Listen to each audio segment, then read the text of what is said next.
अस्सलाम वालेकुम students. Question number 11 देखते हैं बच्चों क्या कह रहे हैं इसमें।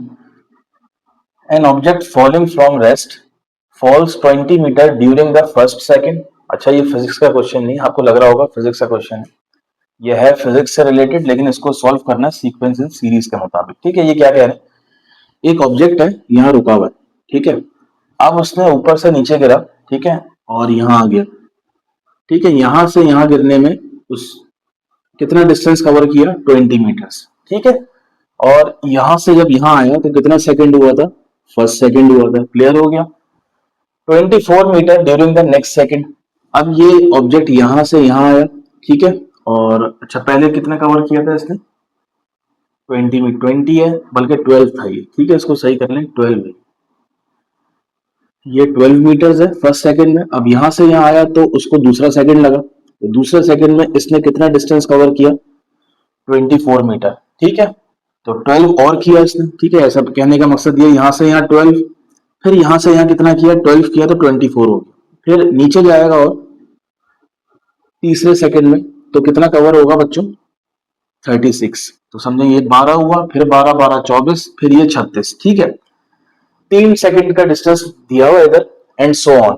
How much will it fall during the 8 second. अब ये कह रहे हैं जैसे जैसे नीचे नीचे जाता जाएगा तो 8वें सेकंड में बच्चों, 8वें सेकंड में कितना डिस्टेंस कवर करेगा। तो 8वां सेकंड मतलब, इसको समझे बच्चों, आप थोड़ा सा गौर करें।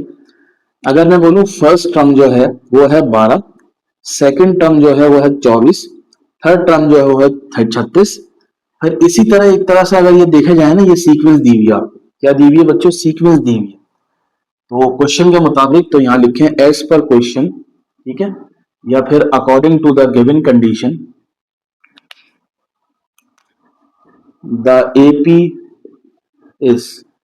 अब चूंकि सीक्वेंस तो दिया हुआ नहीं था, मतलब कोई ऑर्डर वाइज, हमने डायग्राम से देख के सीक्वेंस हम बना रहे हैं। तो पहली टर्म क्या है, 12 है, दूसरी टर्म क्या है, 24 है एपी की, तीसरी टर्म क्या है, 36 है, एंड सो ऑन। और हमें कौन सी टर्म मालूम करनी है बच्चों, 8वीं टर्म मालूम करनी है। तो यहां हम लिखेंगे ए जो है यहाँ दिया हुआ 12 बच्चों, डी कॉमन डिफरेंस कितना दिया हुआ, कैसे निकालते हैं, second term minus first term. तो ये हो गया 24 माइनस 12, तो कितना आ रहा है, 12 ही आ रहा है, ठीक है। अच्छा जी, ये हो गया। आपने ए भी मालूम कर लिया फर्स्ट टर्म, डी भी मालूम कर लिया, और निकालना है क्या है आपको बच्चों, निकालना है 8वीं टर्म निकालना है। और 8वीं टर्म को हम या तो A8 बोल दें या तो T8 बोल दें, दोनों का मतलब क्या है, एक ही है, ठीक है। 8वीं टर्म निकालना है, मतलब 8 सेकंड बाद वो कितना डिस्टेंस कवर करेगा। क्लियर। अब आपको पता है एपी का फॉर्मूला क्या होता है, by general term formula, general term formula of AP, ठीक है। वो होता है a n is equals to a plus n minus 1, और ये डी हो गया, ठीक है।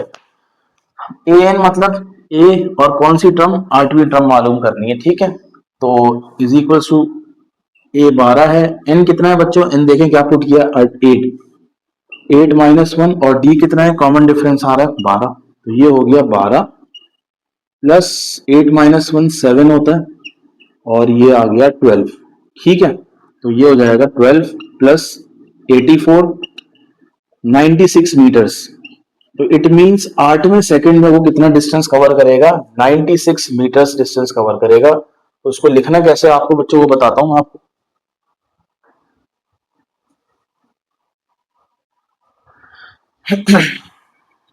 रिजल्ट लिखेंगे, द ऑब्जेक्ट विल फॉल